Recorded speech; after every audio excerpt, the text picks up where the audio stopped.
Hey guys, what's up? My name is Anthony. Welcome to another edition of BNA Sports Talk. And today, I'm going to be a little bit more pessimistic than I was yesterday, even though I was quite pessimistic yesterday, talking about all our offensive line struggles. We'll get deep into that today. I'm not doing any film analysis. I have schoolwork to get done, but I just want to get briefly talk, and I've watched some people do film breakdowns and stuff, and I want to give kind of my thoughts on how everything is going down, how we're doing as a team, and everything like that. So, I'm going to try to be pessimistic. I'm going to try to be as pessimistic as possible because I recorded this twice already, and I already started saying optimistic stuff. Okay, let's shit on people. Coaching.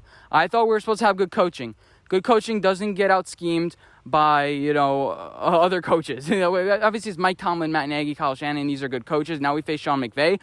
But I think that we need to have better coaching. I think coaching is number one. If you want to say that we don't have talent, this is year 3 of a rebuild.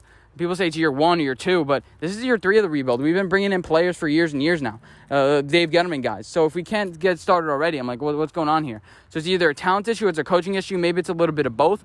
Yeah, obviously it's probably somewhere in the middle, but I thought we were supposed to have good coaching. Jason Garrett legit had 3 wide receivers trying to block on one side, and then offensive line on the other. Mark Colombo and Jason Garrett, I thought it was a brilliant offensive line connection. I got duped. I got fooled. I never was a lover of Jason Garrett. I said bring in Jay Gruden because he loved Daniel Jones coming out of the draft. Why bring in Jason Garrett just because he's an insider to the Giants? How much did that help? He's going to, say hi to John Mara. What does it help if you're an insider to a team? I don't understand that. Joe Judge, he's not looked that great. The team gave up on him a little bit. Now you'll see that we're at rock bottom, and we'll see how this team responds to rock bottom. Do they rise to the occasion, or do they keep on wilting? And again, we'll see. As far as Dalvin Tomlinson, Dexter Lawrence, I said how good they were yesterday.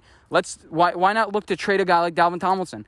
Trade him to a guy like maybe the Seahawks, who don't have a lot of trade assets, I don't think, because it feels like they always spend first. Yeah, they got Jamal Adams, but the Patriots. Trade him to the Patriots, the Alabama system, Nick Saban. I think him and Joe Judge, a connection there. Trade him for a second-round pick, get more assets like that. I'd be willing to do that. As far as the wide receivers, they get no separation. Golden Tate literally is the worst separation in the league. I don't care if he has a high reception rate. Daniel Jones is not throwing it to him because he's not open. Bring in a guy like Benjamin Victor. Bring him in. He can't be that much worse. I don't care if he doesn't understand the system. I don't care if he's stupid. Actually, I probably would after a couple weeks, but bring him in. I don't care. He doesn't have to be Victor Cruz, but I want a guy that's going to be able to get separation and catch the ball. None of this Darius Slayton stuff where now he's starting to drop the ball and just I thought he was going to be the saving grace to this team. I thought he was a diamond in the rough. Is he now? Is he? Again, being pessimistic here. And plus now without Saquon Barkley, the teams aren't game planning for a run. They're game planning for the pass, and it could get ugly here. Bring in one of these wide receivers and see how they work. Try something a little bit different now. Again, week 4, I'm going to reserve judgment until the Dallas game. If we lose to Dallas, if we beat Dallas, we can be in first place. If we win the next 2 games, we'll be in first place. I hope you guys know that. So as far as everything else, Joe Judge, Bill Belichick, we're going to hear that so many times. Oh, he's the next Bill Belichick disciple. I'm already hearing it. He's 0-3. Guys like Matt Patricia are 9-24. He wins the game, and all of a sudden his job is saved. And, he coached a good game. Yeah, that's called being a coach. If you have to be praised by coaching a one good game, that's telling me something, They're giving him praise just because he made some good calls in the game. But I think Joe Judge, we're going to see. The thing I don't understand with him, he goes, yeah, we're going to watch the tape and we're going to do this. Are you not watching the game? Are you not relying on what people are telling you? Honestly, you should be like, okay, this guy, I noticed that he was doing this, this, and this. This is what my guys were telling me. And then I watched the tape. You don't say, he's just been saying, I watched the tape. What does that mean? Are you not making in-game adjustments?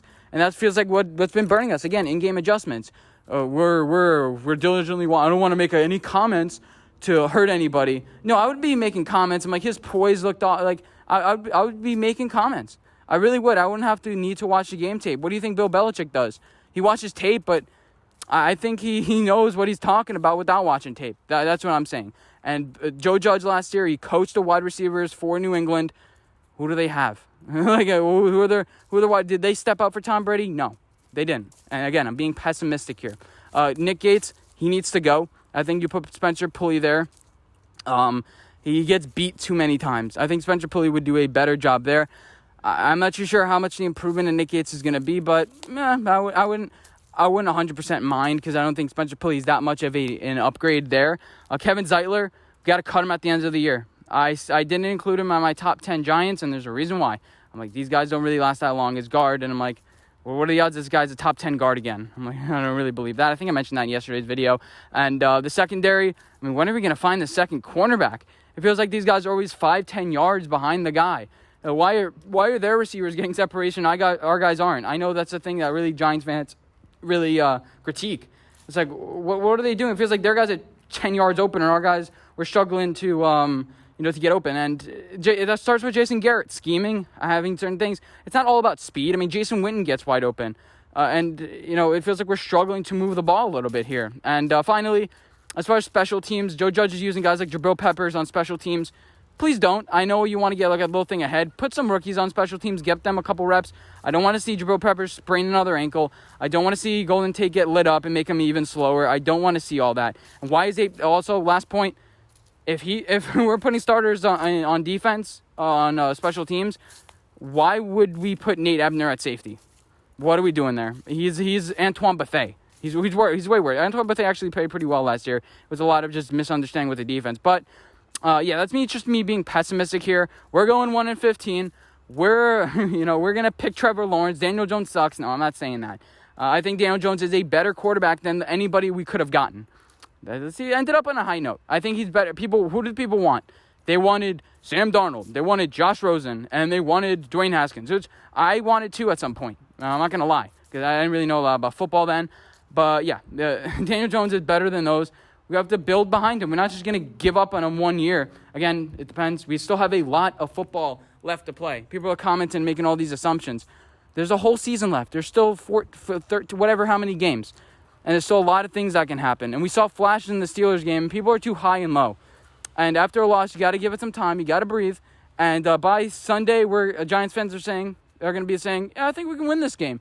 I think we could surprise the Rams. They don't have an elite defensive end that could stop our run game. They have Aaron Donald. It's going to be struggle up the middle, roll out of the pocket, start moving a little bit, and use your weapons on this team, and and hopefully we'll be good. But I'm really starting to look at this depleted wide receiver core and just be like, well, let's bring somebody in here. Let's bring somebody in. These guys don't get separation. They're dropping the ball. Let's bring in some young guys here, and plus it will motivate the veteran guys as if they didn't need more motivation, but it will motivate these guys to, play better and to, run faster, run harder, hit the hole harder and get out of their breaks faster.